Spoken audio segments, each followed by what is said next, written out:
Hi, it's Lauren. Welcome back to my craft room. I was doing a little bit of crafting this weekend and thought I would sneak one more video in. So by the time this posts, it'll probably be pretty late, so most of you will see it tomorrow on Monday, but that's okay. Today I'm making a shaker card. I'm using toasted s'mores from Sparkle Blends as my shaker elements. I just love how fun this blend is. There's white, black, brown, all kinds of toasty elements in there, and these adorable little clay marshmallow faces. Super cute. I have the link down below to the blend as well as all of my supplies, of course, but definitely check out this really cute embellishment mix. I'm also using some more the Merrier from Fawn, the forest backdrop lawn cuts, some old paper packs from my collection of paper packs that I have from Fawn, and I'm going to go ahead and color in these cute images using my Spectrum Noir Illustrator markers. I will die cut them out with their matching dies, and I've already die cut out all of the elements I want to use from that forest backdrop set. I have die cut a large rectangle out of my blue pattern paper there, and then use the large of the forest backdrop to cut out the brown wood. And I'm just lining up the background of this brown piece with some double-sided adhesive so I can attach my acetate sheet, which is also cut, I would say, just slightly smaller than A2, so smaller than 4¼ by 5½ inches, so I don't have to worry about lining up the edges exactly to that forefront die cut. Now I'm using some thick foam adhesive strips to line the back of my acetate piece. So I'm going to go ahead and line around this curved edge of the backdrop, and then also add foam adhesive to all four sides and behind the trees to make sure I have that foam everywhere so it will adhere nicely to that blue backdrop. I'm going to put about half my sparkle blend in here. It's a very large opening, so I want plenty of those adorable little marshmallow faces and sequins in there. And I took out everything out of my Misty, and I'm sorry this is a tiny bit off screen, but I lined up everything in that bottom right hand corner so I could layer my two pieces together easily since they are exactly the same size, and I sandwiched in my shaker. So now that my shaker is done, I can start putting in all of the cute little elements to decorate this card, like these green tree cutouts.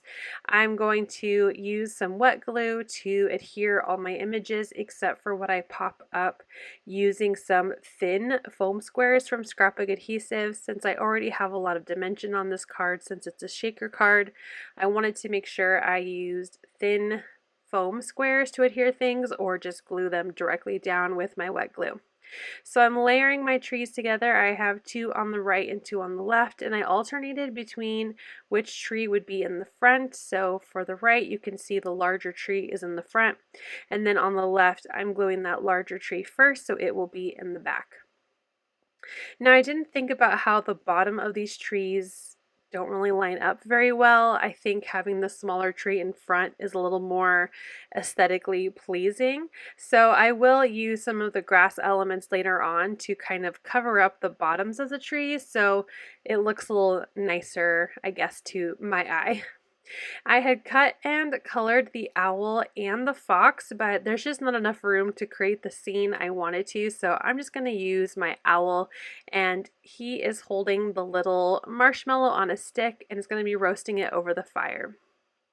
So I'm going to go ahead and kind of dry run, lay everything out where I kind of want to place it on the card, and then I could start gluing everything down. So I'm going to glue my moon down, and I'm going to put that in the upper left hand corner.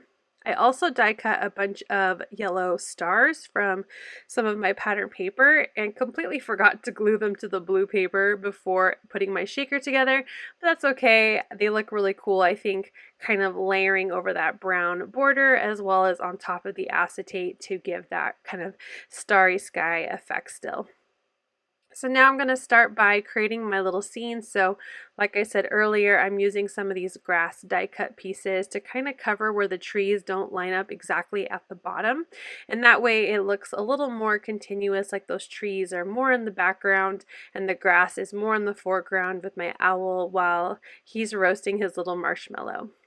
I'm using a jewel picker and my wet glue just to really help glue everything down. I find that having my little jewel picker handy to pick up die cuts makes things go a little quicker and a little easier. Once I'm all done gluing down my die cut pieces for the background, I'm going to adhere my stamped images. So again, grabbing those thinner foam squares, and I'm going to layer everything together. So I have my owl on the left and my fire on the right, and then I will build up my marshmallows on the right and my chocolate and graham crackers on the left. So I really like this stamp set. I've had it for a while. As you can see, it was the Ellen Hudson version, and I was really excited to see that Lawn Fawn re-release this set because that means I can get more use out of it and still be able to share links for anyone who doesn't have this stamp set yet.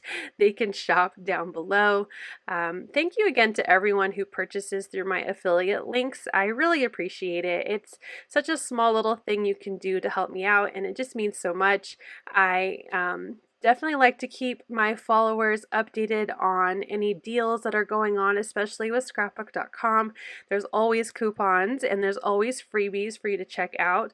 And I do post updates in our Facebook group, which is linked down below. So if you're ever looking for a sale, every Tuesday I post what's happening with scrapbook.com.